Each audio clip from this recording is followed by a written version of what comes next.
अरे दोस्तों, स्वागत है वापस। आज मैं एक ऐसे टॉपिक पर बात करूंगा जो आजकल बहुत इंपॉर्टेंट है, आपकी ऑनलाइन प्राइवेसी। मैं वादा करता हूं इस वीडियो के एंड तक आप इंटरनेट को एक नए नजरिए से देखेंगे।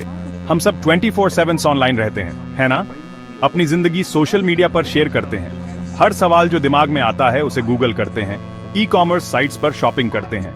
लेकिन क्या आपने कभी सोचा है कि कौन देख रहा है, कौन सुन रहा है और कौन हमारी ऑनलाइन एक्टिविटीज से फायदा उठा रहा है? आपने ये जरूर सुना होगा, मेरे पास छुपाने को कुछ नहीं है, इसलिए मुझे ऑनलाइन प्राइवेसी की परवाह नहीं है। लेकिन असली बात ये है, ये बात नहीं है कि आपके पास छुपाने को कुछ है या नहीं। ये बात है कि आपकी पर्सनल इंफॉर्मेशन पर आपका कंट्रोल हो। ज्यादातर लोग सोचते हैं कि जब वो ऑफलाइन होते हैं तो वो सेफ होते हैं। ये बिल्कुल गलत है। हमारे ऑनलाइन बिहेवियर को ट्रैक किया जा रहा है, मॉनिटर किया जा रहा है और सबसे ज्यादा पैसे देने वाले को बेचा जा रहा है, अक्सर हमारी जानकारी या परमिशन के बिना।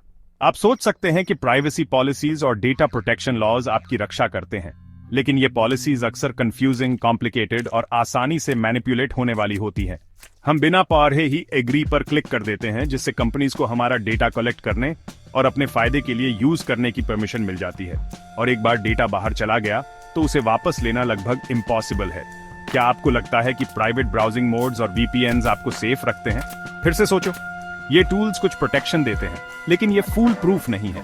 कंपनीज लगातार नए तरीके ढूंढ रही हैं इन प्रोटेक्शंस को बाईपास करने के और हमारा डेटा हासिल करने के। ये एक कम जानी जाने वाली बात है। बहुत सी वेबसाइट्स और एप्स एक टेक्नोलॉजी यूज करती हैं जिसे डिवाइस फिंगरप्रिंटिंग कहते हैं, हमारे ऑनलाइन बिहेवियर को ट्रैक करने के लिए। ये टेक उन्हें हमारे डिवाइसेस को आइडेंटिफाई और ट्रैक करने देती है, तब भी जब हम प्राइवेट ब्राउजिंग मोड्स या वीपीएन्स यूज कर रहे होते हैं। ये हर क्लिक के साथ एक यूनिक डिजिटल फुटप्रिंट छोड़ने जैसा है, और कंपनीज इस इंफॉर्मेशन का यूज हमारी डिटेल प्रोफाइल्स बनाने के लिए करती हैं कि हम कौन हैं, हमें क्या पसंद है और हम क्या खरीदना चाहते हैं। और बस इतना ही नहीं, कंपनीज हमारे ऑनलाइन हैबिट्स की इंफॉर्मेशन कलेक्ट करने के लिए बिहेवियरल डेटा कलेक्शन का भी यूज करती हैं। वो ट्रैक करती हैं कि हम कितना टाइम एक वेबसाइट पर बिताते हैं, हम किस पर क्लिक करते हैं और यहाँ तक कि हम कितनी देर तक किसी पर्टिकुलर लिंक पर होवर करते हैं। इस इन्फो का यूज टारगेटेड एड्स बनाने के लिए किया जाता है, जो हमारे स्पेंडिंग हैबिट्स को मैनिपुलेट करने के लिए डिजाइंड होते हैं। कल्पना कीजिए कि आप एक स्टोर में जाते हैं और सेल्स पर्सन को एग्जैक्टली पता होता है कि आप क्या ढूंढ रहे हैं, आपका बजट क्या है और आपकी शॉपिंग हैबिट्स क्या हैं। यही ऑनलाइन हो रहा है और ये हमारी जानकारी या परमिशन के बिना हो रहा है। ये एक शॉकिंग सीक्रेट है। बहुत से कंट्रीज में कंपनीज को ये बताना जरूरी नहीं होता कि वो कौन सा डेटा कलेक्ट कर रही हैं या उसे कैसे यूज कर रही हैं। इसका मतलब है कि वो हमारा डेटा कलेक्ट कर सकती हैं, उसे थर्ड पार्टीज को बेच सकती हैं और उसे अपने फायदे के लिए यूज कर सकती है, सब कुछ हमारी जानकारी या परमिशन के बिना। और बात को और भी वर्स बनाने के लिए बहुत से डेटा प्रोटेक्शन लॉज लूपहोल्स से भरे होते हैं, जिनका कंपनीज फायदा उठाकर हमारा डेटा हासिल कर सकती हैं। तो हम क्या कर सकते हैं? सबसे पहले इस बात से अवेयर रहें कि पर्दे के पीछे क्या हो रहा है।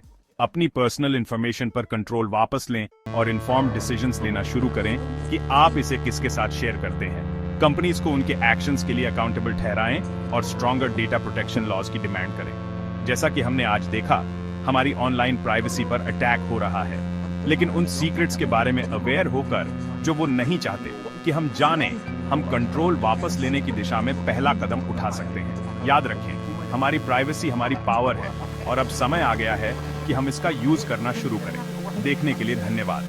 अगर आपका ऑनलाइन प्राइवेसी के साथ कोई एक्सपीरियंस रहा है जिसे आप शेयर करना चाहते हैं, तो कृपया उसे नीचे कमेंट्स में लिखें।